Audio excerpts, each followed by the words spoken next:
This AFC South Predictions edition of the Sports Gambling Podcast is presented by WynnBET. WynnBET is now live in Colorado, Indiana, Michigan, New Jersey, Tennessee, and Virginia. From boosted parlays to in-game odds on every major sport, WynnBET has what you need to win. Sign up today to receive a $500 risk-free bet. Download the WynnBET app now or visit wynnbet.com and start winning today. We're also brought to you by PropSwap, America's #1 app to buy and sell sports bets. Use promo code SGP on your first deposit and receive up to $500 in bonus cash. That's PropSwap.com, promo code SGP. We're also brought to you by Pickswise. Pickswise is the #1 home of free sports betting picks. Visit Pickswise.com to make your next bet better. We're also brought to you by Underdog Fantasy. Sign up at UnderdogFantasy.com with promo code SGPN and receive a free $25 entry to use in Best Ball Mania 2 for a chance to win $1 million. And of course, don't forget to download the SGPN app. SGPN is giving you a chance to win $100,000 NFL Week 1 exclusively on the SGPN app. Ooh, welcome everyone to the Sports Gambling Podcast. I'm Sean, stacking the money green with my partner in picks, Ryan, Real Money Kramer. What's happening, Kramer? Dog. Let's go, baby. Honestly, is this the honorary adopted division of the Sports Gambling Podcast after the NFC East? Because it feels like every year the AFC South turns into a situation where we love to love one of these teams. So which team will it be this year? Well, Ryan, in previous years, it's been the Indianapolis Colts. Well, that was but I have a feeling before that it was me with for some reason wow. Matty Schaub and the Texans. Kramer Andre had Johnson, and that is I forget how much of that was on the podcast, but that was probably the early years where Ryan just had a huge love affair with Andre Johnson. I love physical specimen. I was always a big fan of physical specimen. The original DK Metcalf. Yeah, really was mixed with Calvin Johnson. We're going to talk AFC South predictions, walking through the divisions, giving out win total picks, and of course, make sure you download the SGPN app. We're trying to give away $100,000 NFL Week 1. You can sign up now so that when the lines are live, you will get a notification there. But just download the app. Make sure you get it. Make sure you're ready to go to win that massive boatload of cash. Right? I'm sorry, I must have missed it. What's the entry fee for that $100,000? It's not $1,500. It's not $1,200. It's not $900. It is $0. Wow. That's right. Absolutely free. And if someone could isolate that eye roll, Sean just flashed at me for asking that silly question. Ryan joining us on the line here to talk AFC South. He's the host of the MLB Gambling Podcast. One of the hosts on the NBA Gambling Podcast. Just launched the new Propcast on the SGPN feed. Writer for SGPN. Five-way. What's the five tool player over at Sports Gambling Podcast Network? Munaf Manji. Munaf, you're just straight grinding out here. I am, man. It almost seems like that NBA season was over, but now you're prepping for football season and you still have baseball season going on. But it's a grind, man. I love it. But I find it interesting that you guys, number one, brought me on to talk about the most boring division, I can say. And then either that or I'm being a mediator between Sean's ex-girlfriend and or ex-boyfriend, I can say, and Carson Wentz and the AFC division. Yeah, I mean, it really AFC, the Colts and the Bills were kind of my AFC teams. I do like Frank Reich. I do like Quentin Nelson, but I don't like Carson Wentz. So when he went over there, I'll be honest, my opinion on the team has changed greatly. All right, let's get into it. Enough messing around. We're going to get into these teams, into these divisions. Munaf is a Houston Texans fan. That's first up on the slate. But before we get to that, I want to shout out WynnBET. That's right. Download the WynnBET app now, or just go to wynnbet.com. That's right. Head over there. Get your $500 risk-free bet. Player props, win totals, coach of the year, whatever kind of bets you want to get into. NFL preseason. Closing it out with the MLB. They even had NBA Summer League. They got it all over at WynnBET, and the nice parlay boost even just adding to it. If you're a DGens only, and you are because you're listening to this podcast, #DGens only. You gotta head over to WinBet live in so many states, more states coming. So stay tuned. Get the app now and get ready to go. Bringing the Las Vegas experience to you in the palm of your hand. Now, normally when we bring fans on, they end up being the homer, and we oftentimes try to talk them down, or maybe we are convinced by their homerism. But I feel like we're in an interesting situation where Ryan has become the Texans homer, and Munaf, the Texans fan, is not the Texans homer. Well, not only that, I Sean, please don't be disrespectful to our guest. This is we're bringing on one of our leading NFL handicappers. Yes.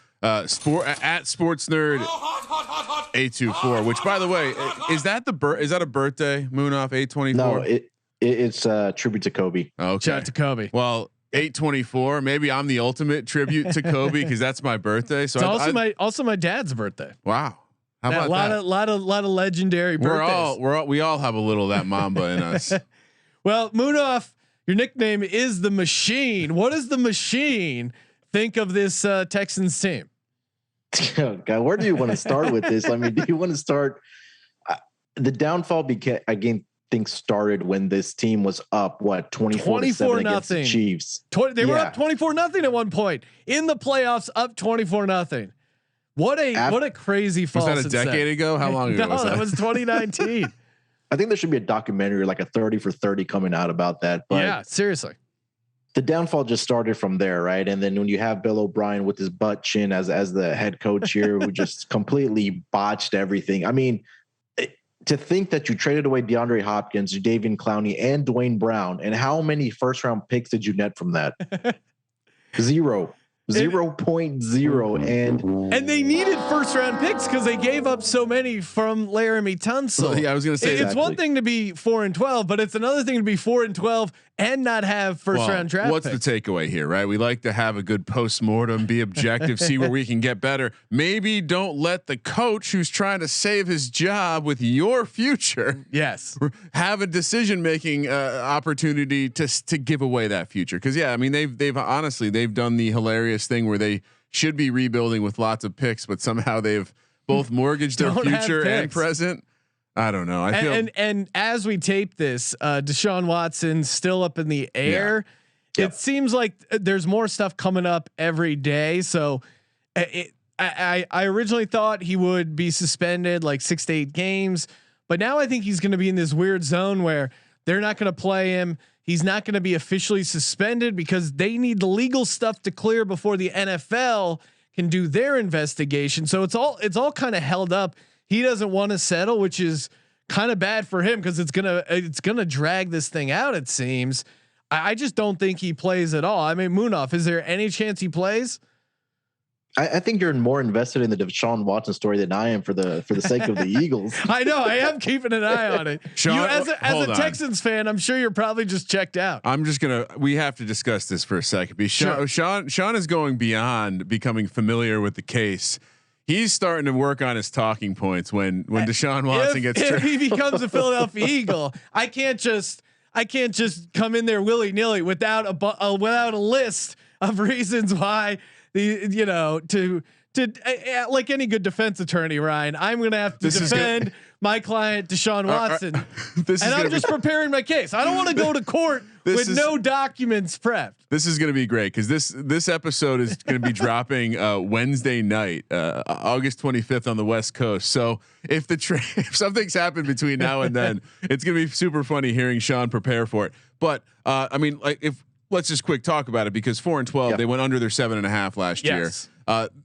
And it was a lot. You nailed it. Bill O'Brien, he's a complete clown. Yet now he's running the offense in Alabama. So go figure. Doing his rehab customary service to the Don down there in Alabama. Win total this year is 4, flat 110 each way. I think this is the lowest win total on the board. 28-1 to win the division, 151 to win the conference, 300-1 to win the Super Bowl. make playoffs is down to 8-1. Sean, I gave it out at 13-1 earlier this summer. You D-gens must have listened.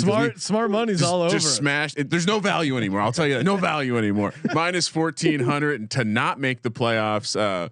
Starting to see some value on that side. I don't know. I mean, isn't this one of these situations? I keep saying it. I keep mumbling like a crazy person in the office.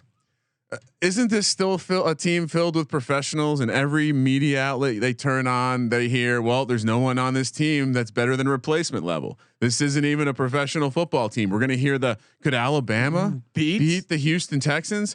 You have a guy coming over from a professional team in the Baltimore Ravens who understands what it takes to have a professional culture.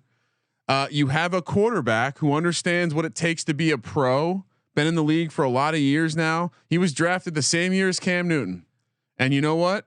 Tyrod Taylor and Andy Dalton. I would take Tyrod over Cam Newton at this point. No joke. I take Tyrod over Cam Newton and Andy Dalton, especially for this type of situation. Yeah, like just go figure it out. He's done that before with the Bills team. Just go figure it out. So I do wonder. We say this all the time, right? The best team and the worst team. There isn't always a huge gap. Now, in this case, this franchise has been giving away assets. They haven't been acquiring assets. They've been run by a buffoon. They're not paying the right guys. They have a ton of running. They're investing in positions that you should have invested in 20 years ago. So they did a really good job of losing close games towards the end of last year. Massive regression signs here. 2-8 in 1-score games, a turnover margin of -9. So it's really easy to make fun of the Texans and say they're going to be the worst team in the league, and that's in the realm of possibilities. John, but Ryan, they finished 3rd in their division. Let's not forget that. Yes, that's also true. Tyrod, he's 24-21-1 as a starter, and those Bills teams from 2015 to 2017, where the majority of his starts came from, those weren't dominant Buffalo Bills teams. Those weren't Bills teams with a ton of talent on the roster. And defense, maybe. David Culley comes in. This guy isn't, he's not chopped liver. No, he's not a part of trusting the process. He's not going to tank. He's an old guy who finally got his first shot to be an NFL coach. He's not going to be in on intentionally losing. I don't think this team's going to be amazing, but I'll say this.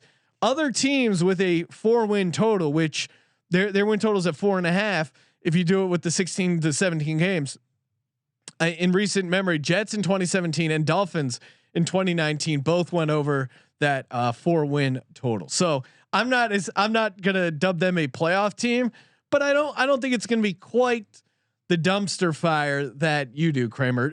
I mean, big picture, Munaf, are you hoping that they're bad, or what do you want to see out of your Texans? Just for the record, I do not think it's going to be a dumpster fire. Okay, yeah. Just for the record, you guys got it all wrong already, right? Let's rewind. They hired the coach that they hired. His first year. He's the oldest guy that's ever been hired as a 65-year-old in his first year. That is an interesting move. After that, they constructed the oldest roster in the NFL. Now, how do you tank? You get a whole bunch of old guys, get them to, get injured or fake some injuries. And that's the way you can tank and try to get the number 1 overall pick. So I think the Texans are playing chess out here over checkers. This team is going to be bad, guys. Do not waste your money putting money on this team. Wow. I think I already put some money down on 0-17 at 20, or I think it was like 12 or 14-1. Wow. But I think the only game they have a chance of winning is that going to be that week 1 game where I'm putting money on the Texans. Other than that, dumpster fire. And it's not even a problem like with the players and the coaches. It's really the front office.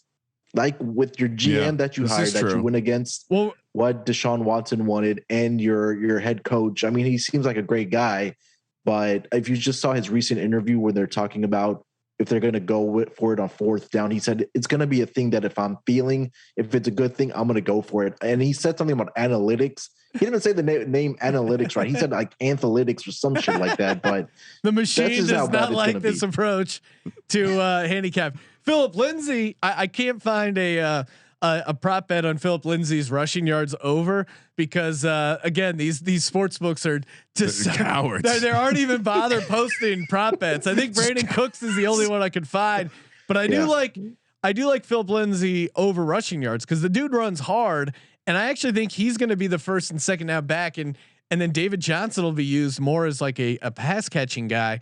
Again, don't go huge on it, but I think if they do post it, it'll be like 450 yards, which is comically low. And Ryan, Sean, he's like our height, Sean. I don't think he's going to be getting 500 yards. Phillip Lindsay. I'll say this: I like Phillip Lindsay. If we see Mark Ingram get cut before the season starts, I might believe Munaf's angle, because I don't believe Mark Ingram is going to be on a team that's going to willingly lose games. I don't think Phillip Lindsay, Tyrod Taylor's not. He's not a guy that willingly loses. Tyrod is not a loser. I mean, it took the medical team stabbing him in Los Angeles to give up that job.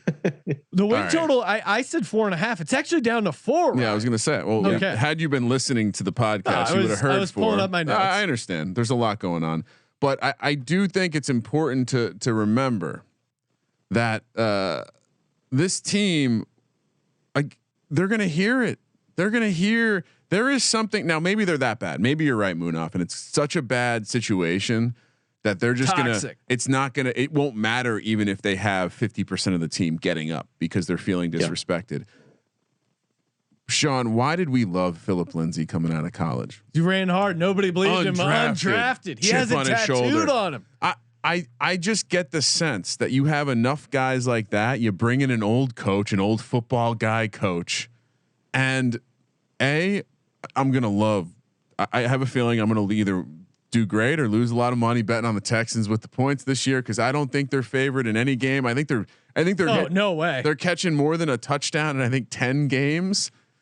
So we're going to probably be looking long and hard at why we shouldn't be betting the Texans against week spread, to week. But if I'm obviously a homer, Tyrod, I'll stand on the table and say it. He's the greatest quarterback I saw play at Virginia Tech. Wow. Look, Vic was there. He did great things, but Tyrod won fucking games. And I'm going to go down swinging with Tyrod here. Should we go through the schedule? Let's go. I will say I did enjoy the Football Outsiders projection of 6.7 wins. That was oh my God. I'm sure Watson in there, but I wonder what they're smoking over there. Professional team. Woo, it's smoking my weed. All right, Houston Texans open the season at home against Jacksonville as a home dog. What are we thinking here? Yeah, that is insane line. At Cleveland, Dog. Carolina at home on a Thursday night, non-conference road game from Carolina, and then at Buffalo. Boy, 1-3. Munaf. Yeah, I'll go 1-3. Oh, look at this guy. He's buying in. I think they're going to get that win, and I think Sean. Yep. I think they beat Carolina.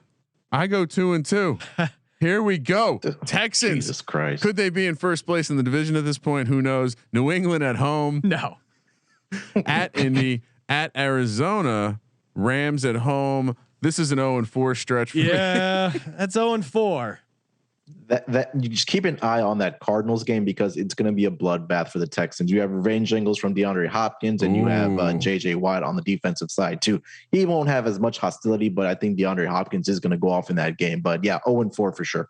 You're not worried about the David Johnson revenge spot? Sean, on this offensive line, no. Sean, did you also go 0-4? Yeah. I actually think the offensive line could be decent. That's my hot take, I think. Next up at Miami, bye week 10 at Tennessee, Jets at home, Colts at home. I think there's some winnable games in there. Can we get to 2 games? I got him at least winning one of these, but Ryan, is 2 games crazy? I'm going. I almost want to go 3-1 here, but I'm going to go 2-2. Wow, Munaf, you're gonna kill Munaf over here. Munaf, are you going 0-4? They got a win here. I think that Jets game, I think I'll go 1-3. Okay. Sean? Yeah, I mean, I think they get up for some of these division games. I'm going to go 1-3. Yeah, I think they're going to be a tough out. Like you talk about Philly, Houston, tough out. Seattle at home, at Jacksonville, Chargers at home. Chargers can blow that game. At Niners. 1-3. 0-4. I mean, guys. I do think the Jaguars are going to be worse. Yeah, so they're going to beat the Jags 1-3. You said 0-4, Munaf. 0-4. And the bonus game, Sean, at home against Tennessee. Titans won't need it. Resting their starters. Love this spot. Give me the win. They mess up their draft position and piss Munaf off and win the game. Munaf, what happens here? That would be so Texans. They're gonna lose this game, guys. Oh, give me the loss. Okay. So Munaf is 1-16. No, Munaf is 2-15. 2-15. Okay. And I feel like he was being generous for Munaf over there. Yeah, he was. I was. Sean, you're at 5-12. 4 and 13. Okay. Right on the push. Nice work. Sean, I am at 6-11. Houston, they could be flirting with the second spot in the division there, Sean. Well, since I'm right on the number, I will grade it an over because I do think, again, just the idea of taking an over on a 4-win total is, to me, that's where I want to be. But again, what were the Jets were pretty low last year, but even they were like 5 or 6. And we didn't discuss this, but I mean, Munaf mentioned it, but just the fact that we're getting off of Bill O'Brien. Isn't there an upgrade there? Isn't there a little bump there? All right, let's. But any sort of any sort of futures, and that's you like. What I was saying is, oh my goodness, I might have gotten them too high because I love them to finish third at 3-1. Houston Texans third in the division plus 300. I'm with you. I'm down on that. Third place plus 300. And we were discussing this, but Onions week 1 survivor play Houston. Let's go. I think that week 1 spot's going to be good for the Texans, right? It's the first game of the season, and you have a rookie head coach and a rookie quarterback coming into your place, favored by more than field goal. That's the only time I will be placing money on the Texans that week 1 game. Which concern now I'm a little worried that our streams are crossing. I do like Phillip Lindsay rush yards over, assuming you can find it. And what do you should I set that number for you? Yeah. What did you say? What did you say you thought it would be? Well, I thought it would be like 500. I mean, I get it's still kind of unclear what their backfield situation is going to be like. But you want to bet on the guy. He's our guy. Yeah, I mean, he had 502 last year. Really, that's all he had last year. Yeah, he was hurt a little bit. So I think they're going to set it at like 400. So yeah, I mean, he had 1,000 yards his first 2 years in Denver. I think he is. Assuming he stays healthy, I think you can smash that over, assuming it posts. Yeah. And I do think, again, Ryan, you have, I mentioned this before, but you have Houston Texans to make the playoffs. You gave that out at 14-1. 13-1. Don't lie to the audience. I would rather take, and maybe, a horse race bet on David Culley Coach of the Year, because if he got this Texans team to the playoffs, 50-1 on David Culley Coach of the Year. I like that better than just 13-1 to make the playoffs. Well, you can't. How does he not get Coach of the Year if they get in the playoffs? Let's focus on reality, because we already drove the price down. Make the playoffs is plus 800. So we're definitely not entertaining it at this point. No, that is at 800. That's not even. Who's betting it at plus 800? And Munaf, you said they would go 0-17. You got that. Any other props or future stuff? Yeah, I took 20-1 on them to go winless, but a serious bet. I took Zach Cunningham to have the most tackles in the league at plus 750. I think that he's one of the bright spots on this defensive side of the football for the Texans. He was number 1 last year. The previous season, before that, I believe he was number 7. So this guy's a stud, man. That they drafted him high. He's going to be, the tackles are going to be there with the loss of JJ Watt too, right? So that's going to kind of open it up there for the Texans. Obviously, they got Shaq Lawson to replace JJ Watt, but I think Zach Cunningham is one of the few bright spots for this Texans front seven. Yeah, that's a fun angle too, because if teams are able to drive on them and kind of be methodical, and the offense sputters with a bunch of 3 and outs, you can see the time of possession going to the opponents a bunch and helping pad those tackle stats. Yeah, and I mean, this team could also accidentally have a pass rush. Oh yeah, prop swap, baby. Oh man, we of course brought to you by Prop Swap, America's #1 app.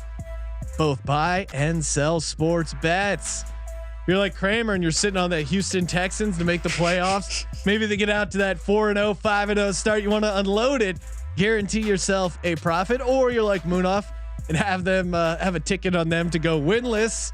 Obviously, that one probably would be tougher to hedge because it's, I guess, depending if they go through the season and they keep not winning a game, it will certainly go up in value. And that's the great thing about prop swap. You don't have to win the bet to make money. People actually make, average prop swap sellers make $500 a month just listing and selling tickets. And you're a savvy gambler. You know how your bankroll works. When something looks too good to be true and it's gonna fail, sell that ticket.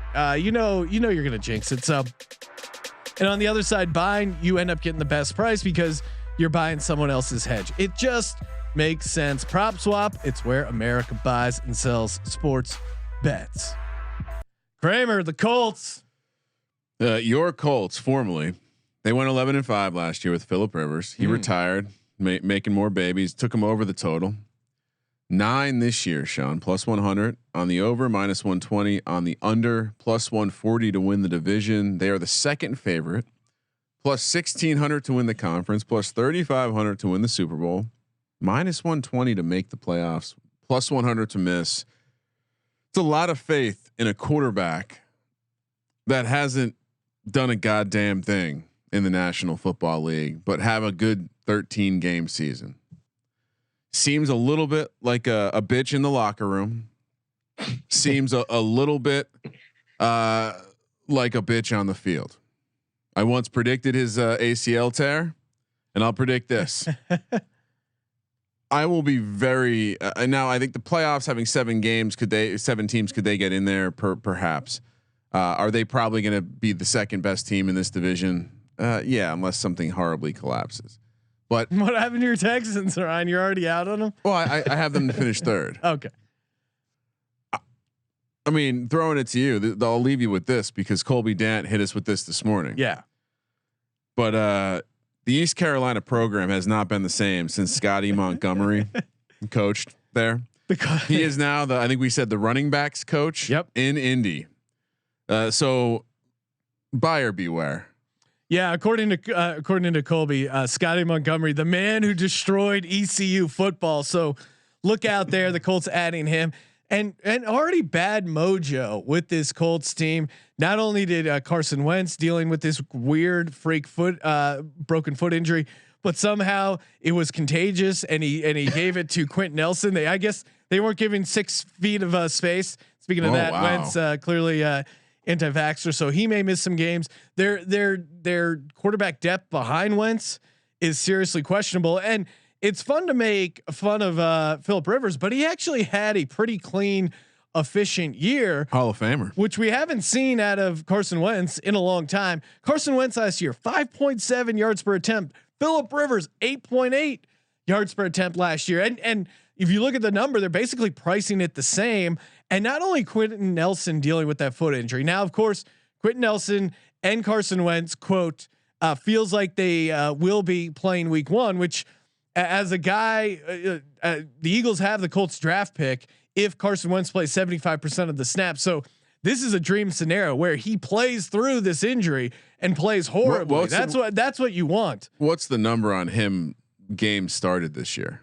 Well, I'm hoping it's 13.5 so that he hits the over, because if he doesn't play 75% of the snaps, then they don't get the first round pick. It'll be a second rounder. But the thing that not enough people are talking about is this Colts offensive line kind of carried the team in previous years, and it's not going to be there. They lost Anthony Costanzo to retirement, and that he was he was a bright spot on that offensive line, left tackle holding it down. They brought in Eric Fisher, who's coming off a torn Achilles. That doesn't matter, from Sean. Kansas City. They're saying maybe he's playing in October or whatever. But Carson Wentz doesn't need protection. No, yeah, that's exactly what he needs. I mean, Frank Reich, obviously a good coach. Colts have had 29 halftime leads in the last 3 years, but again, Carson Wentz, both in game and in seasons, he's been a slow starter.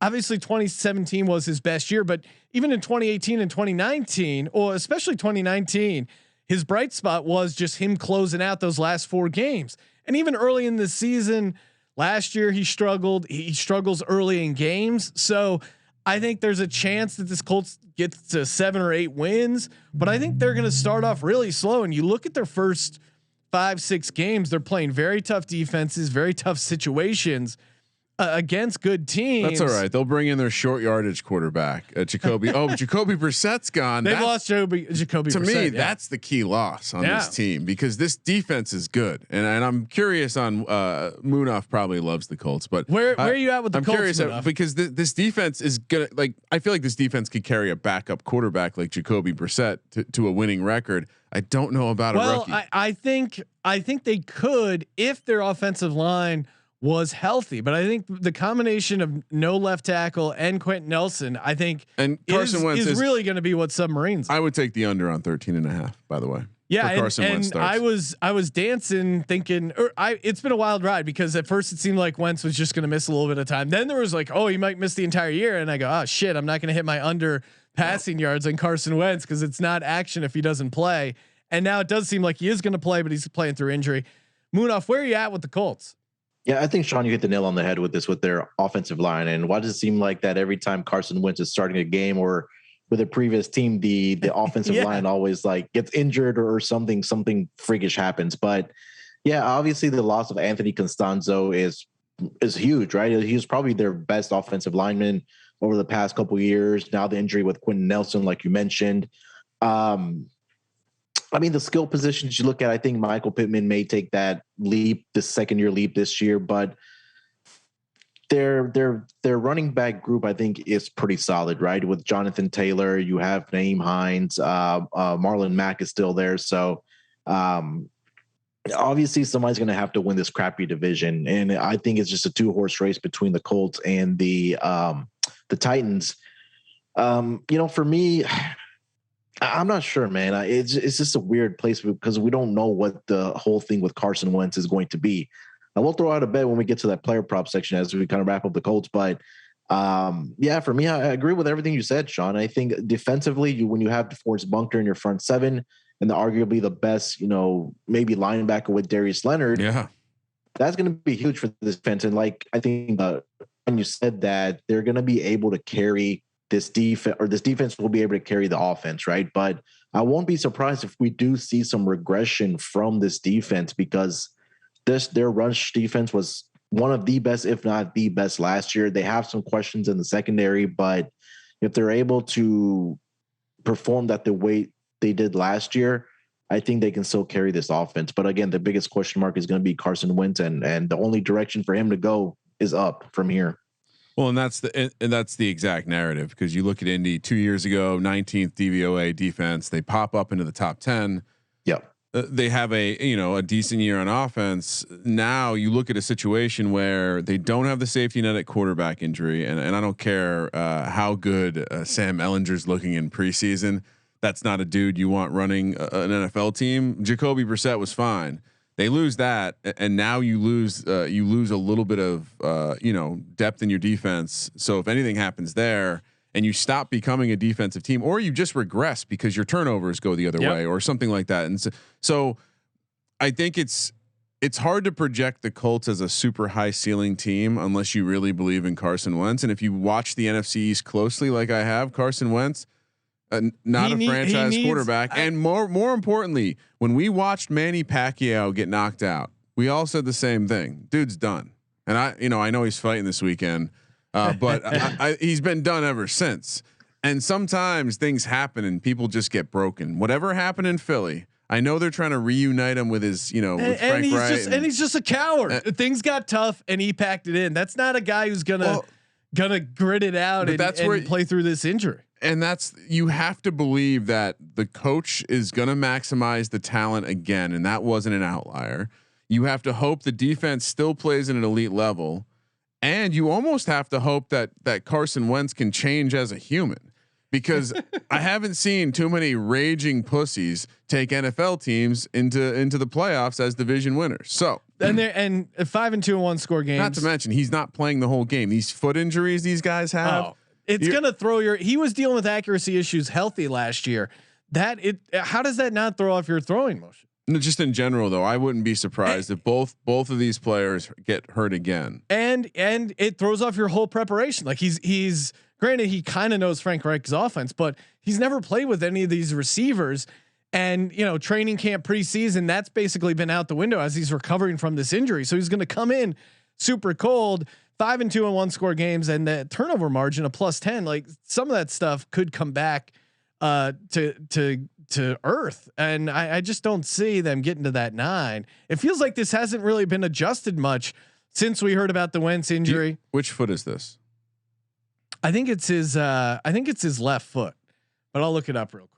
That's his plant foot. I think. Yeah. I mean, this is the kind of thing that will either he'll pop back as another foot injury, or he'll be out with like a calf strain, broken left foot. So in the same way that Dak was recovering from his ankle and threw out his lat, look for Carson Wentz to have similar sort of injury issues as he's compensating for his. Because the injury wasn't that he injured it. It was like some piece of bone from like a previous injury. It popped and it like broke off, and they had to do surgery to take it out. So, yeah, I would. Well, I mean, Carson Wentz is upgrading from one crappy organization to a good organization. I think we're forgetting that fact, right? Oh wow! Wow, throwing the Eagles under the bus. I like that. That was well done. Remind me, at least front office wise. Well, it is fun to make fun of Howie Roseman. So I got you there. Dweeb. All right, let's go. Colts schedule. Should we? Did I have? Let me see. Make sure I didn't miss it. No, we hit on Scotty Montgomery, didn't we? Yeah, we got that. Okay. All right. First 4 for the Colts. Seattle at home, which they're short dogs in that matchup. Rams at home, at Tennessee, at Miami. This is an interesting start. It's hard to see them winning the home games. I think they're going to start out really slow, and this is not just me, the hater in me, but kind of feels like the hater in you. There's some hate in there. No. Seahawks, I like that spot for them, but that Rams defensive line, Aaron Donald against a subpar offensive line, and then Titans on the road. I'm higher on the Titans. Dolphins, I think, suck, but again, it's Florida, early dome team. Maybe they're not conditioned. 0-4 is crazy, but I don't think 1-3 is out of the realm of possibilities. Munaf?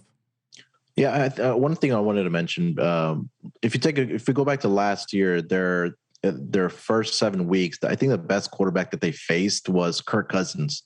Compared it to this year, this is going to be a gauntlet start for them within the first 7 weeks. And I agree with Sean. I think it'll be a 1-3 start for them. It's going to be a slow start for the Colts, but if you're a believer in this Colts team, I think the best thing would probably be to wait to pick up some division odds on this team. But as far as going back to the schedule, 1-3. This is definitely something you're looking maybe to buy on PropSwap if you are a Colts believer. But again, I think they're going to start off so slow. I could see them finishing hot and making it close, but early it's going to be tough. Yeah, I'll join you guys with 1-3. It's a tough start at Baltimore on Monday Night Football. It doesn't get easier. Houston at home, at San Francisco on Sunday Night Football. Tennessee at home. I think 2-2 is reasonable. I think they most likely win these. 2-2. Munaf, 2-2. I think they'll get those 2 home games. All right. Next up, we have the Jets at home on Thursday Night Football. Colts get a lot of prime time here. What people want to watch Carson Wentz? I do not believe that. Not a lot of people in North Dakota, sir. Jacksonville at home, at Buffalo. Tampa Bay at home. Whew. I mean, Colts again. We'll see if their offensive line gets better and if Fisher can come back and play. But again, we saw what a subpar offensive line in the Super Bowl with the Chiefs, what that Bucs D line can do to them. So the Bucs Colts game, Bucs will be coming off a loss to the Giants, so they'll be really pissed off and they'll want to take it out on someone. At Buffalo in November, dome team in November in Buffalo. I think the home games they should probably win. So I'll go 2-2. There is a revenge angle there, right? The Colts did lose to the Bills in the playoffs. Yeah. In Buffalo. So there's some demons there. Again, though, you said 2-2. Yep. Yeah, 2-2. 2-2. I agree. All right. Next up, we got at Houston, bye week, super late bye week 14, the last week of buys. Damn. Fantasy football playoffs are going to be tough. New England at home, at Arizona on Christmas, and the Vegas Raiders at home. I don't know how high I am on New England. Did I read off the right schedule? I didn't read off the right schedule. Yeah, you're right. Yeah. At Texans, Pats at home, at Cardinals, I got it. Raiders at home. Do they win the home games again? Could they win a bunch of games here? Could this be a little bit of a run? A little bit of a get into the playoffs? I think this is a point in their schedule where you want to buy up the Colts stock right before the Buccaneers game. Oh, this is after the buy it before the Bucs. Yeah, buy before the Bucs. Yeah, or even after the Bucs. Or even after. Yeah. So I'm going to go 3-1. Win. Could they go 4-0 there? They could, but I'm going 4-0, and then just to fast forward, I'll go Jaguars are going to be there. So I think I'm finishing 5-0. All right, I'm going to go 4-0 there, Sean. I'm going to go 3-1, but then and then I have them beating the Jags, so 4-1. Yeah, they beat the Jags. Wow, they really finish on a tear. I have them going 10-7. Munaf has them going 10-7. And Sean, you got them going 9-8. I'm gonna make that last quadrant 2-2 instead of 3-1, so I can get them to 8-9. Not gonna take. You want them under 500. I yes, understand. Exactly. It's just hard. I think I think they're just going to be behind the 8 ball. And Sean, again, we've seen what Carson Wentz, how he reacts to a team getting off to a slow start and not clicking and not firing on all cylinders. He's a pouty baby who doesn't deserve to play for the city of Philadelphia. Maybe I'm too high on him. So you're on the over. Munaf's on the over, but you guys are just barely over. And I'm 1 game under. You guys are 1 game over. I feel like I should adjust let's go to 3-1 that stretch, and I'm 9-8 now. Sean. Okay. So let's not forget Phillip Rivers left the door open about returning too, right? If it's the right situation. So if Carson Wentz, he saw Wentz's foot injury. He's like, guys, phone's on. If you want to pay me another $25 million, I mean, I'll come through real quick. My DMs are open. No, futures aren't that interesting to me because even at 8-9, they might sneak into the playoffs. I just don't know who's plus betting. 140 at the division. Like none of these futures are that appealing. Who's betting on them to win the conference at 16-1? That's not appealing to me. No. My prop bet is it's a long shot. #Legends only. Hear me out. Indianapolis Colts worst regular season record at 100-1. Okay. I mean, the Eagles went 4-11-1 with timeout. Yes, they played the Texans twice. They played the Jets. What more do you need to know? Yeah, you're right, and the Jags twice. But and so it'll be tough to get them to that bottom. But if Wentz aggravates that foot injury, which is a possibility, if they can't get that offensive line healthy, then you got Sam Ehlinger behind a shitty offensive line. This thing could spiral. At 100-1, this has spiral potential, so that's why I think it's kind of a fun hater bet. Yeah, I mean the outsiders have them 8.7 projected. So again, getting them to 2 or 3 wins is a stretch. You got to shave 5 wins off them. Maybe they'll be a regression team next year because they lost a lot of close games. Turnovers didn't go their way. The ball bounced the wrong way. Again, they lost a lot of games. 5-2 and 1 score games. A turnover margin. They've already gotten bit by the injury. 100-1, you say? 100-1. Let's go. How many? A couple people should throw a check on that. I mean, it is a fun bet. I'm sure some of you have won 10 teamers on these unders we've been giving out this fine year of 2021. Jonathan Taylor under 10.5 rushing touchdowns. That's my problem too. And I guess especially with the offensive line issues. If the offense takes a step back, I don't see him getting like Nyheim Hines is still going to be used around the red zone in the passing game. And I think even in the version where Carson Wentz is doing good things, like Mo Alley Cox, Carson Wentz always enjoyed throwing to a big receiver, Pittman as well. Cox. So I think if any other quarterbacks playing, the Phillip Rivers angle is fun, I guess, but any other quarterbacks playing, and I just don't like the offense enough to want to take Jonathan Taylor to score 11 rushing touchdowns. Well, and just real quick thought on fantasy, I do think Michael Pittman at some point does become a value with how low he's. I'm drafting him. Because he's really falling, and I think even if Wentz sucks and the team kind of sucks, there's a world where he gets a ton of yards after catch, like. Just watching the guy, he looks explosive. And then again, they have games against the Texans, the Jags. So I think there is some value there for Pittman in fantasy. Where are you at with prop bets, Munaf? What do you like here? I'm ready for all the smoke on this one from Sean. I think is a point that Ryan just made is that if Carson Wentz kind of finds his form, I mean, we said at the beginning when we're talking about this team is that there's only one direction for Carson Wentz to go, and that's up. Yep. And it's not a crazy bet, but I got down on him earlier. 13-1 for comeback player of the year. Oh, yeah.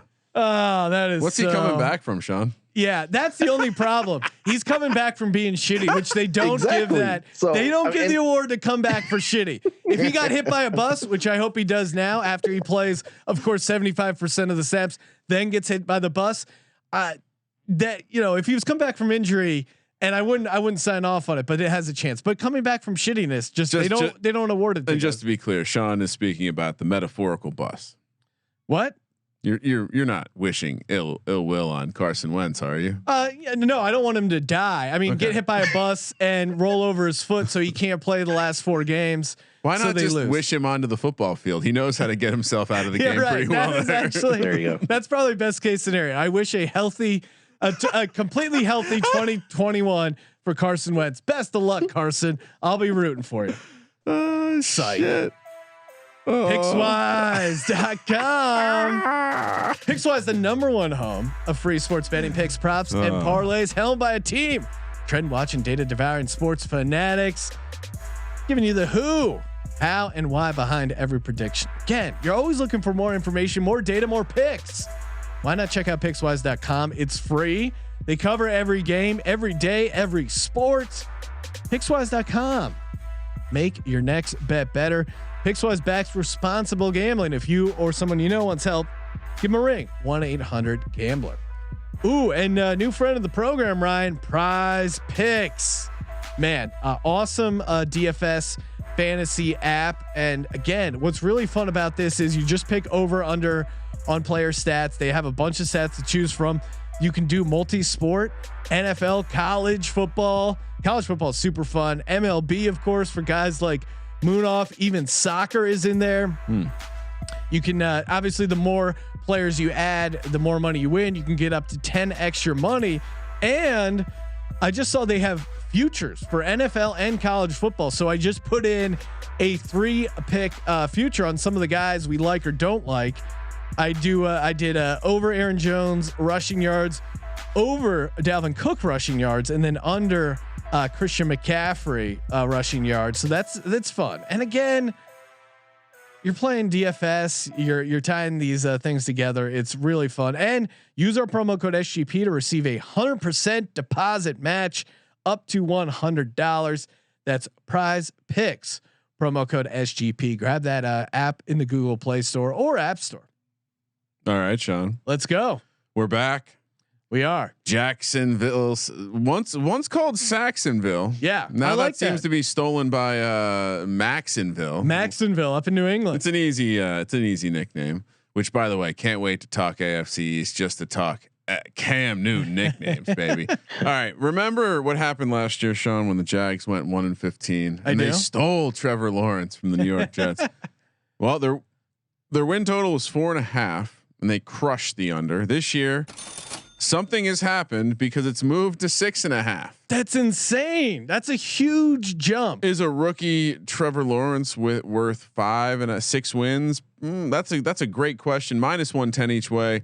6-1 to win the division. 60-1 to win the conference. 130-1 to win the Super Bowl. I'm again just completely trash bets. I guess if you're a Jags fan, if you're from London and you're investing in the franchise, you maybe are betting on them to win the Super Bowl. To make the playoffs is 3-1. No is -400. I'm not sure if we're looking at the same roster schedule or if you've ever followed Urban Meyer. Yeah, honestly, you could spend your time handicapping the Jags just by going back and observing how Urban Meyer ran his college organizations.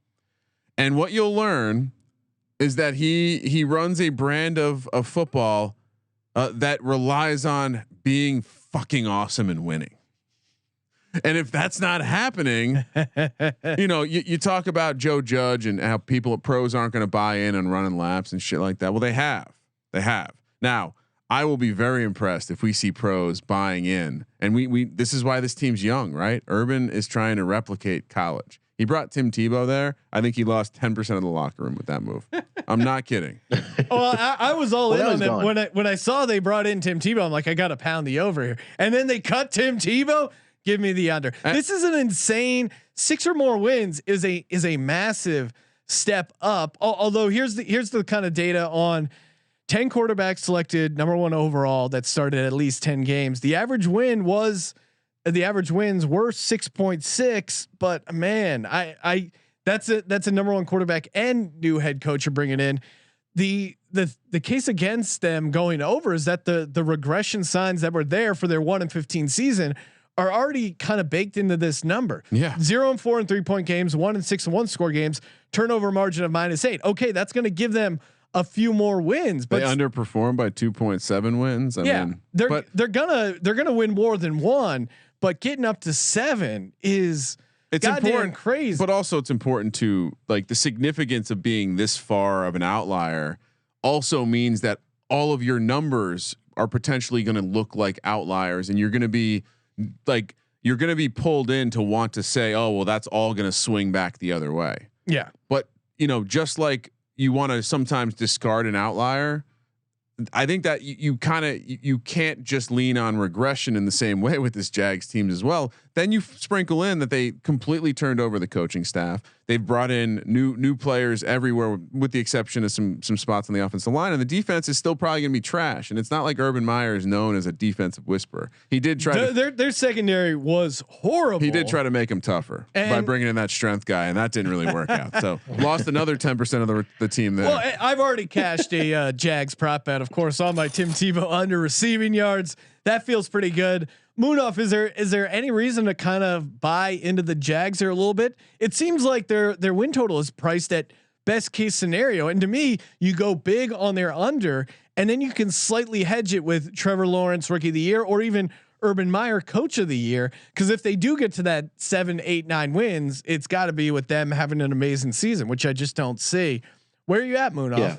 Yeah, I think for the Jaguars, it's about stability now, right? Because we've seen so much, quarterback turnover. We've seen so much head coaching turnover. Now you bring in Urban Meyer and your future quarterback with Trevor Lawrence. Now it's time for this Jaguars team to start, building around these guys. But I mean, as far as this season, I think what you guys just mentioned about their defense being so bad, they really didn't do anything to address that, right? They brought in Shaquille Griffin in that secondary, but that was the only major move that they made to help that secondary. I think they're still going to be bad.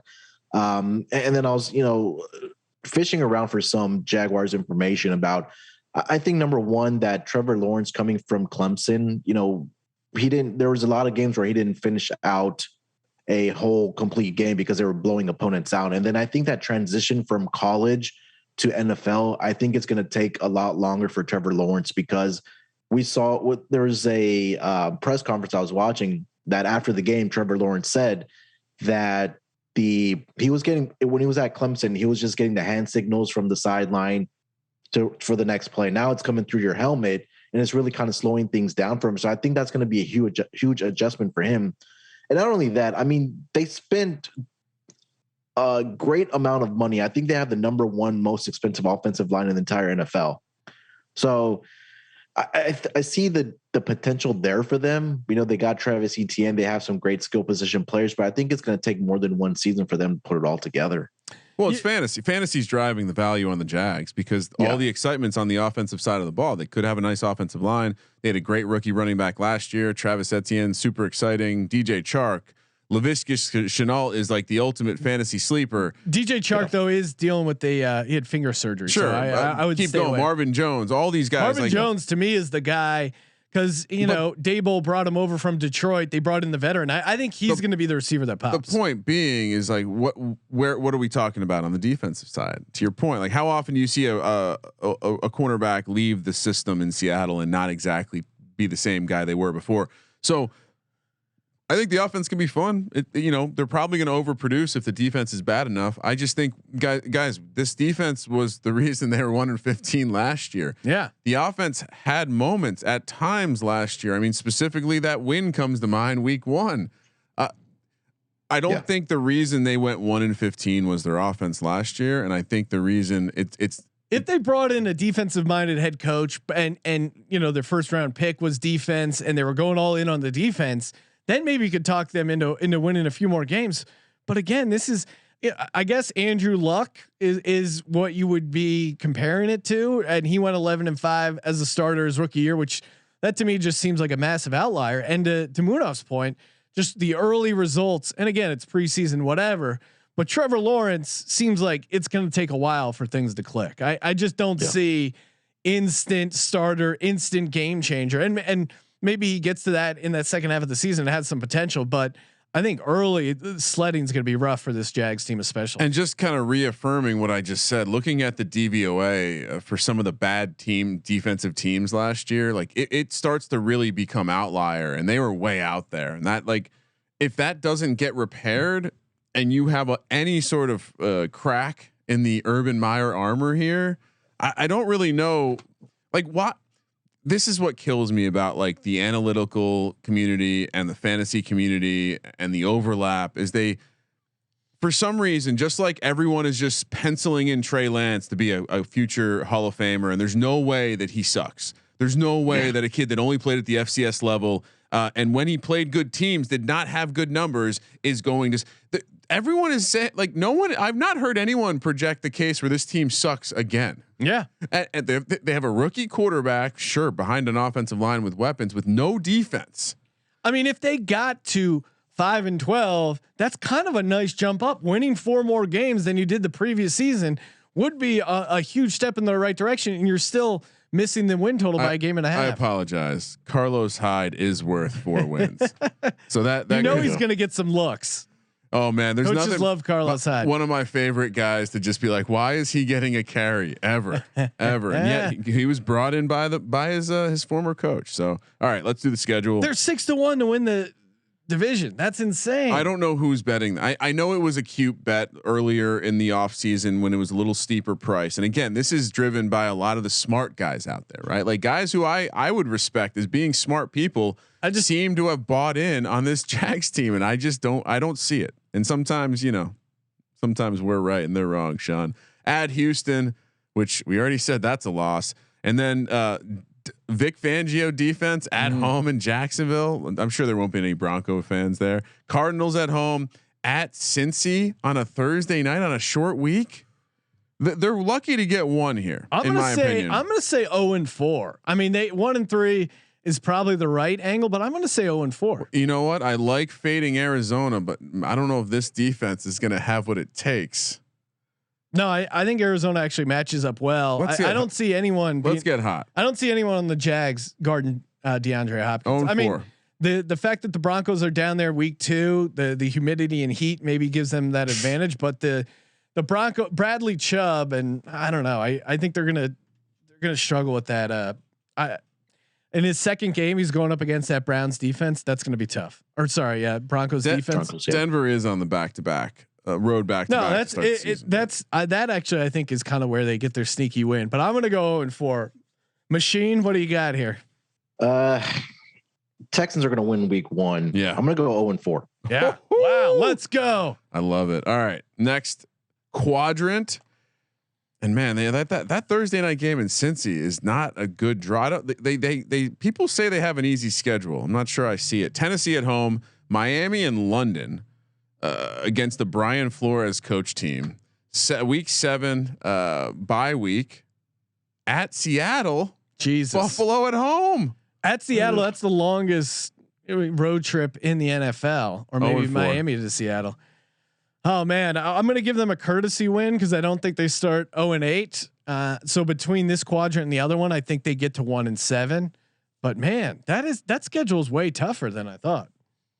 Munaf? Yeah, I'm going to go 1-3. You said they have a game in London? Yeah.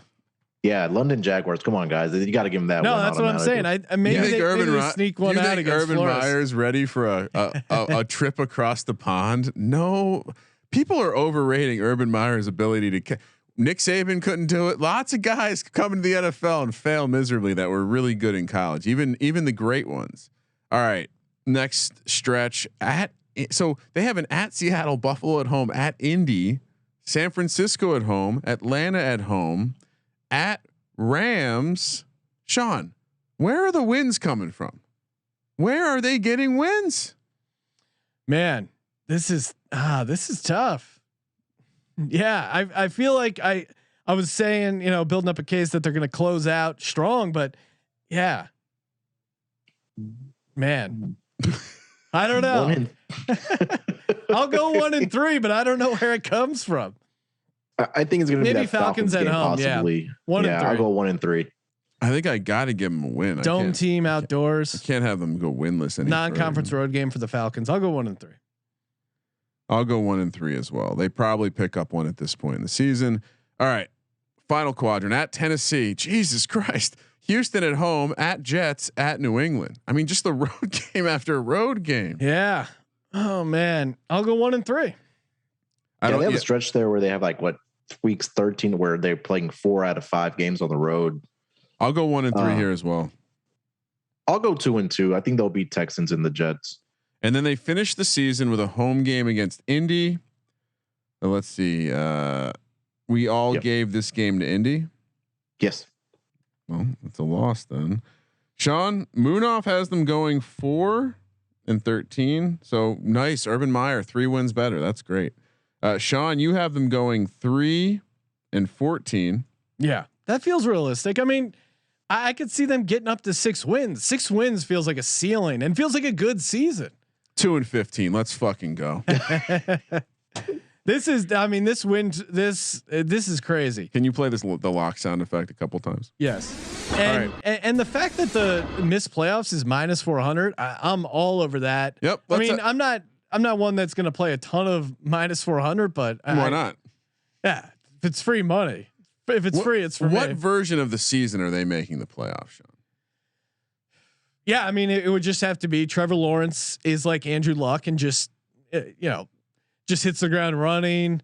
And again, but I feel like that Colts team had some more veterans than they do on this Jags team. To your point, Ryan, like they specifically brought a bunch of young guys in to kind of drink the Urban Meyer Kool-Aid. I don't see that fast start and just hit the ground running and not miss a beat. I mean, because that's what you have to do. You got to get to 9-8 to probably make the playoffs. Maybe 8-9 gets you that 7th spot, but geez, I just don't see it at all. Yeah, and just to sprinkle some props out there, if you want to have fun with this, under 2.5 division wins for the Jags is +120. What the fuck? Where are they getting 3 wins in the division? I know people think Houston's bad, and they're probably penciling in 2 wins there. Houston will steal one. Look at that week 1. Yeah. Last team. So this is the one I really liked, Sean. Last team to get a win. Because I have them starting 0-8, and I think maybe even 0-10. What is it? Atlanta. What week? Atlanta week 10 is the Atlanta week 11. Week 11. So I think I have them going 12. Oh, so yeah. So I have them going 0-11.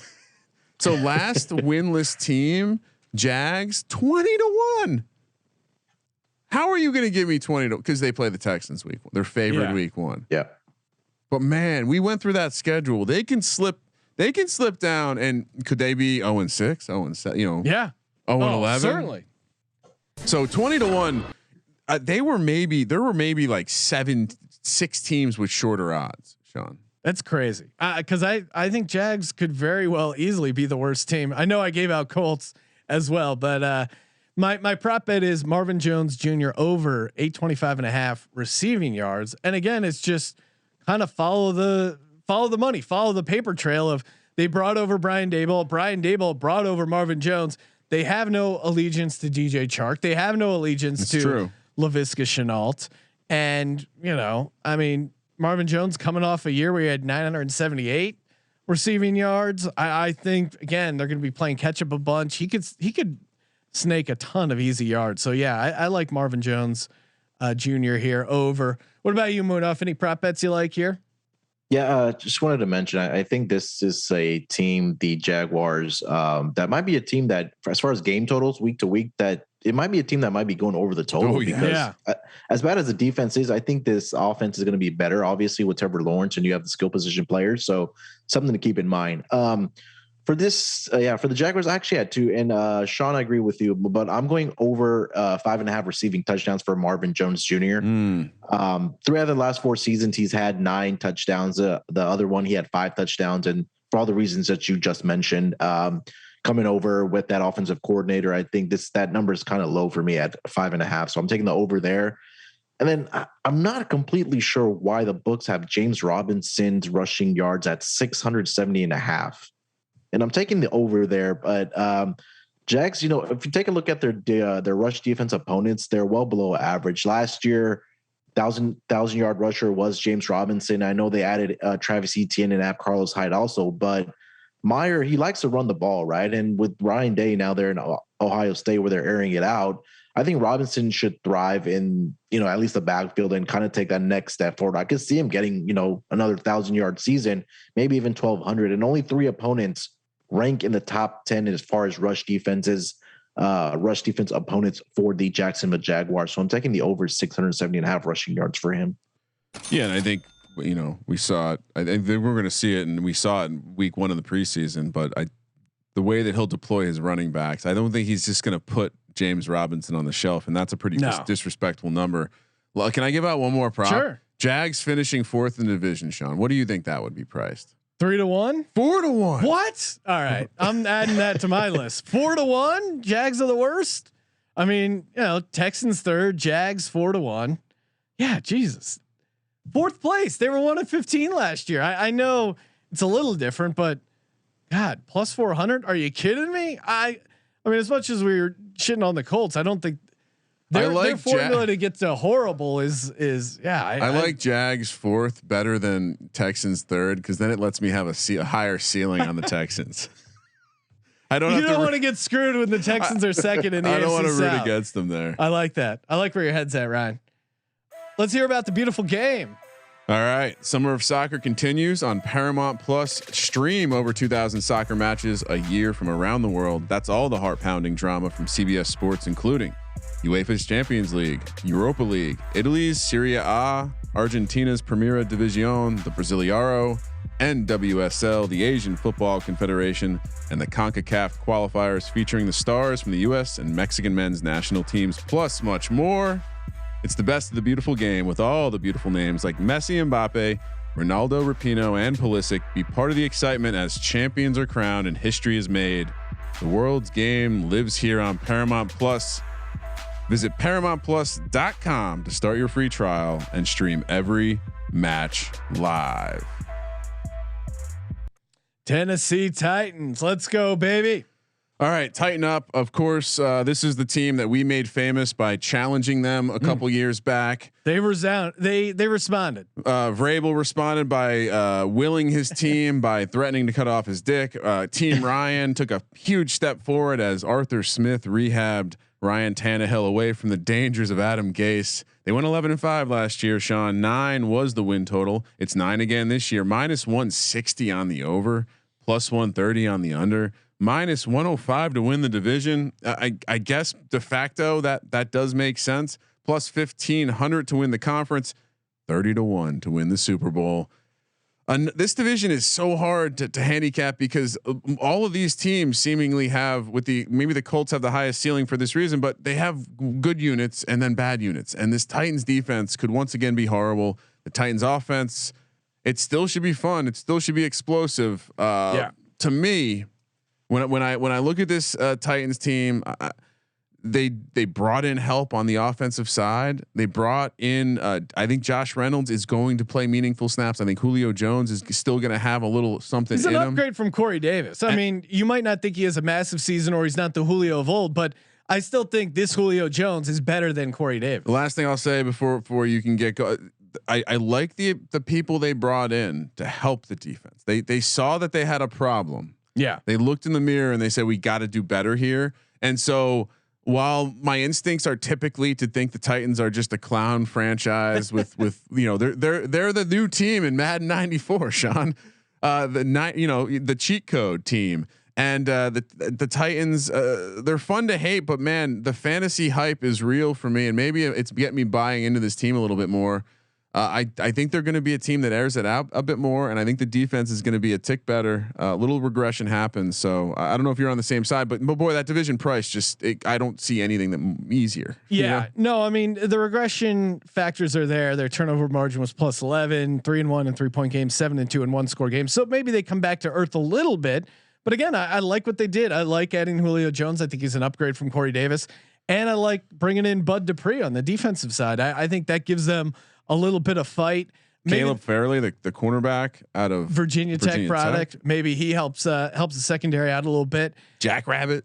To me, and Warren Sharp had this nugget in there that basically bringing in Julio Jones, it helps the passing offense, but really it makes it harder for the defense to put 8 men in a box and slow down Derrick Henry. Not that many teams slow down Derrick Henry, but the fact that you can run 11 personnel with Julio Jones, if you're going to put 8 men in the box, that gives Ryan Tannehill a very easy path to throw into Julio Jones. Or if you're going to back off that and just play nickel, I mean, if Derrick Henry is going to see a lot of 7-man fronts or 6-man fronts, this guy is going to eat. Sean, and Derrick Henry has no problem eating to begin with. If you had to guess, I'm sure you know this off the top of your head, but if you had to guess, what was the DVOA, offensive DVOA rank for the Tennessee Titans last year?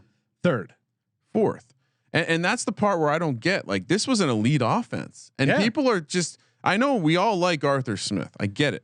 The players are still there though. Yeah, and again, if you're making a like a NBA Jam style 3-man team, and even 4-man if you want to include the quarterback, 3-man team where like looking the part is just as important as playing. These guys are all big ass dudes. Derrick Henry, Julio Jones, AJ Brown, even Ryan Tannehill, former there's no one on here wide receiver that I think I could tackle. Again, like exactly. Like if you get rid of the offensive lines, they might be the best team in the league. And so again, I kind of came into this process being pretty contrarian about the Tennessee Titans and trying to find the bear case on them. And I like what they've done on defense. I think Vrabel is a guy who I think he's a motivation guy. Yeah, and I do think even though they have some holes on defense, if anyone can scheme up that defense, maybe it is a guy like Vrabel. And also to that point, like I think their offense is just going to be able to control the flow of the game and put their defense, a defense playing with a lead that has Bud Dupree. I think is a defense that can be a little bit more successful than last year. I think it's just tough to poke holes in this Titans team. -150 for the division is pretty easy money in my mind. But Munaf, where are you at with the Titans? Are we missing something here? Yeah, I mean, I agree with mostly everything you guys said, right? This offense with Ryan Tannehill, Derrick Henry, Julio Jones. I mean, the wide receivers, AJ Brown. I mean, this offense should pick up where they left off. Yeah, we have the Arthur Smith angle, but I think they promoted the tight ends coach to the offensive coordinator position. So it's not like it was an out of franchise hire. So he's still familiar with the play calling. The thing with Bud Dupree on the defensive side, I mean, he's coming off a torn ACL injury, which kind of scares me a little bit there. But obviously he was an impact guy when he was with the Steelers. I still feel like they didn't do enough on the defensive side. I'm still expecting this team not to be a great defensive team, but Sean, to your point, we were talking about this offense should be able to control the game offensively. And I think if they kind of slow it down and kind of protect the defense, I think that's going to bode well for the Tennessee Titans. But again, like I said, it's going to be a 2-horse race between the Colts and the Titans. I think one more thing I wanted to mention for this division is that there's been so much turnover in this division, whether it's been with coordinators, with coaches, and quarterbacks, that I think as far as roster wise, I think that the Titans have the most stability, at least on the offensive side. Yeah, tons of continuity. And again, Tannehill to me is a step above any of the other quarterbacks in the division, right? I mean, he's 1A to Tyrod 1B. But no, I mean, yeah, I mean, just the clear, that's the theme of my divisional previews is finding some of these clear advantages. And Tannehill is clearly anyone who tries to argue that anyone else is better than Tannehill from the quarterback, but I mean, you could play this game at every position. What position do you have a valid argument? Offensive skill position, is any other team better? And I don't. The wide receiver group, probably not. Running back, probably not. No. I mean, maybe tight end, sure. And I think the last thing I'll say, because the nerds out there will be like, nah, well, 370 carries. No, it's not really something you get by and you're productive afterwards. Well, first of all, if we're gonna agree that Derrick Henry is an outlier talent, we can all agree that he is. Tomlinson kind of blasted through this once, and he was kind of a freak guy. But really, and the Football Outsiders make a good point here. Linebackers have gotten lighter, and this dude's heavier. So it's okay to treat him like an outlier. Now, I don't think he's going to go near 370 carries this year, because I think that's the biggest impact of losing Arthur Smith. I think we're going to see less commitment to the run.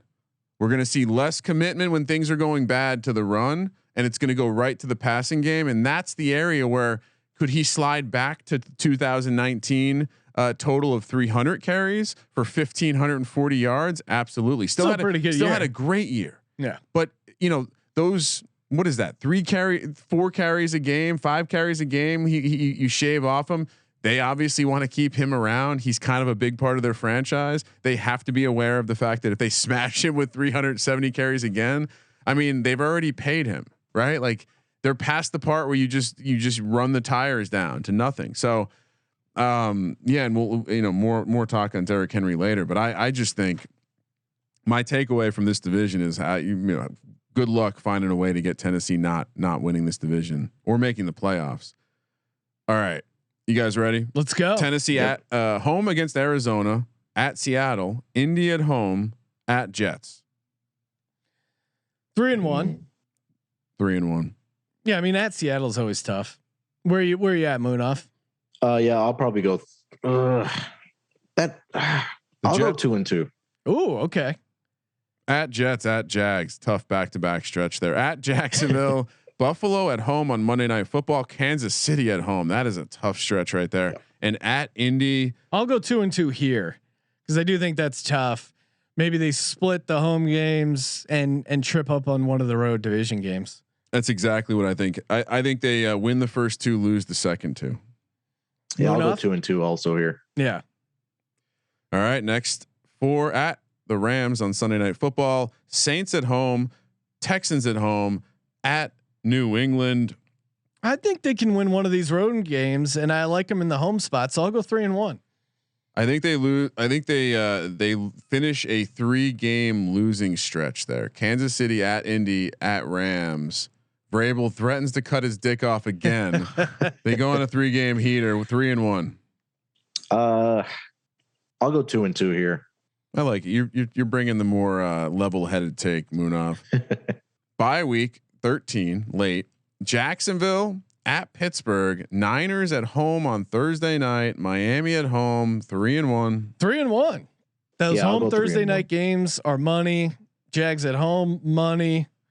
Dolphins outdoors in January. There is something too about the fact that like they have brought a lot of people back, and they do have a winning cult. Like whatever they've built there, whatever Vrabel has done, and whatever you want to say to make fun of him, he's clearly built a locker room where they believe they can win. Yep. Because they're winning. And I think whether maybe it's just that he needed to buy the buy-in of a couple people, but they clearly believe, which is why I'm okay leaning into the fact that defense will regress. Munaf, what do you got for this stretch? Yeah, 3-1. Nice.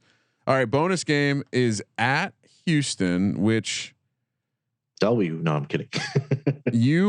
So I have I actually have they don't need it to the Texans. They don't need this game. Okay. Texans win it. I'm going to say they do need it. You had the Texans winning as well. And I said before that win division was -150. It's actually win the division's only -105. Make playoffs is -150. And Munaf had the Texans losing this one, Titans winning. So the final tally is Munaf is at 10-7. Sean, you got him at 11-6. Yep.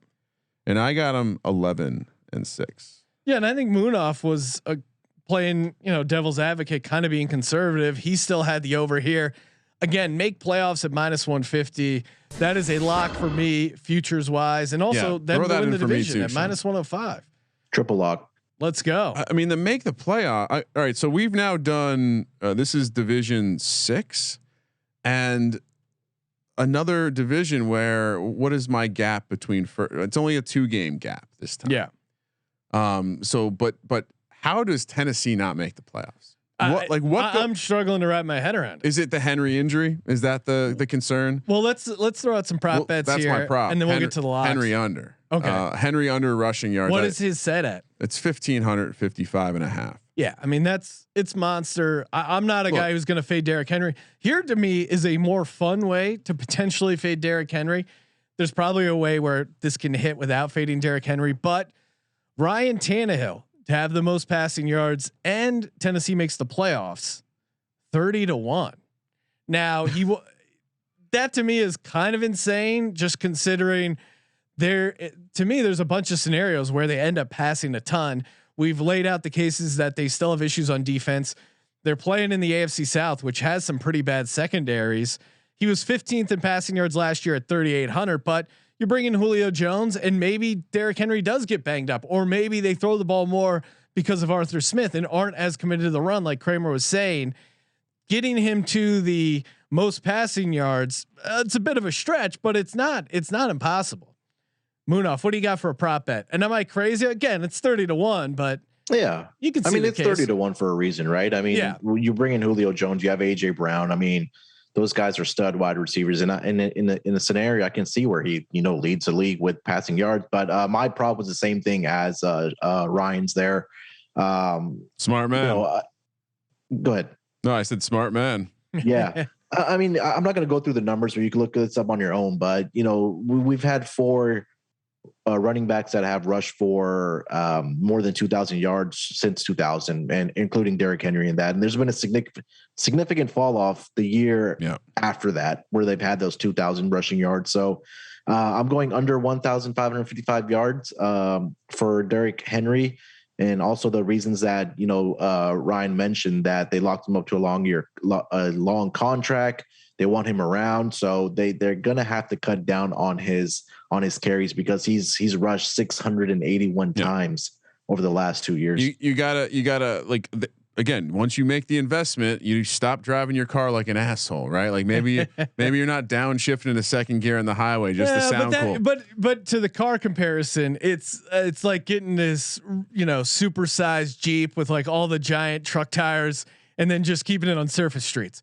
I mean, Derrick Henry is a dog, and you got to let the dog off the leash, Ryan. Otherwise, he's not a dog. How much? All right, so let's play this game. And he is a big dog. How many points per game do you think the Titans can average?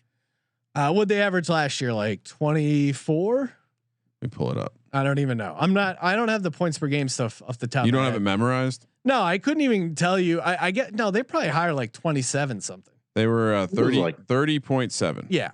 So could they eke up to like 32? Yeah.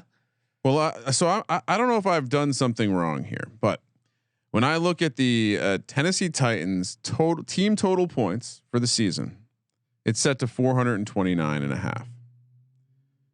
429.5, Sean. If you do 429.5 divided by 17, you get 25.26. What the fuck am I missing? Yeah, I just don't get it at all. Which, by the way, the world we live in, where we can bet team totals on the season, God bless America. Yeah. No, this is awesome. All right, what am I missing? They're going to regress 6 points a game on offense.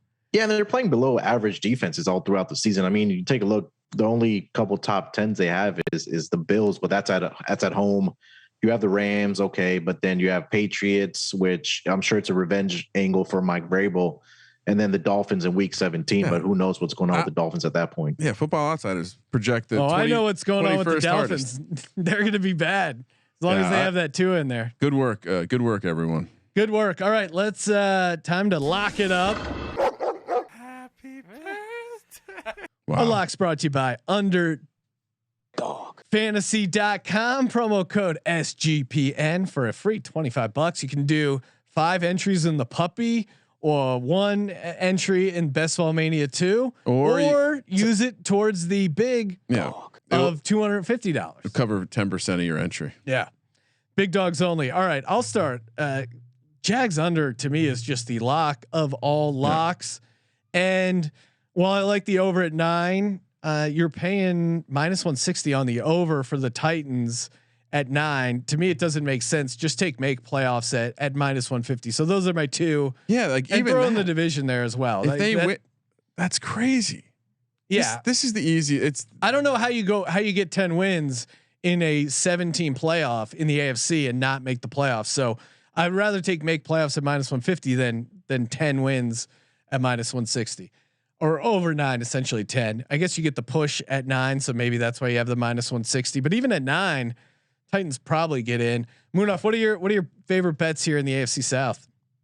Yeah, I think that -150 for the Titans to make the playoffs. I'll probably put a little bit down on them to win the division also. But I love that Derrick Henry under, man. It makes a lot of sense for all the reasons that we talked about. I'll take the under on that, and then the Titans to win to make the playoffs. And I'm taking Texas under 4, guys. I mean, I just don't see how in the world they get to 5 wins. Sorry, Ryan. I know you're loser you're has to shave the beard. I like that's a lot for Munaf to give up though. No, I'm not putting a razor on my face. Yeah, Munaf can't get rid of that thing. It's too awesome. I mean, yeah. This isn't fun, Sean. What do you got? I'm locking up the same things as you. Oh wow, stealing my thunder. Yeah, honestly, one of us went 2-15 on the Jags. So if anyone stole anyone's thunder, so you have the rightful claim to the Jags. And I'm gonna You know what? If you want to take the under, I'll lock up Jags finish 4th +400 like a real man. There you go. Like that's a real man. And I will be taking Munaf. We will be wagering on the Texans total. We'll figure out what to bet, but I'm down with that. Give me the over, baby. Last one I'll sprinkle in there, because I think the one thing that resonated with me when I fell into Titans Reddit and Titans Twitter is like there's a culture there's something going on there. And so tighten up.